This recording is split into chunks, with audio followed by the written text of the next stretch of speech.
ஏங்க, நீங்க நல்லவரா கெட்டவரா? இப்படி யாராவது திடீர்னு உங்ககிட்ட வந்து கேக்குறாங்கன்னு வைங்க, என்னங்க சொல்வீங்க? ஏன் இப்படி கேக்குறீங்கன்னு சின்னதா சிரிப்பீங்கல்ல? உடனே சிச்சுவேஷனை பொறுத்து தான் சொல்லலாம்னு மோஸ்ட்லி சொல்லுவீங்களா இருக்கும்ல? இல்லனா கலப்படமான நல்லவனா இருக்கிறத விட சுத்தமான கெட்டவனா வாழ்றது பெட்டர்னு ஒரு மைண்ட் செட்ல இருக்கிறீங்களோ? உங்களை பத்தி உங்களுக்கு தெரியாம வேற யாருக்குங்க தெரிய போகுது?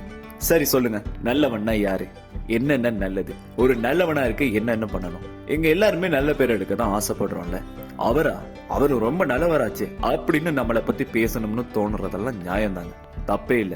ஆனா அப்படி ஒரு பேர் எடுக்கிற மட்டும் நாம என்ன கெட்டவங்களா என்ன? மாட்டிக்கிறவன் கெட்டவன், மத்த எல்லாரும் நல்லவன் அப்படியாங்க?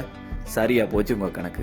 ஒரு பழைய பாட்டு இருக்கு, எந்த குழந்தையும் நல்ல குழந்தை தான் மண்ணில் பிறக்கையிலே அப்படின்னு.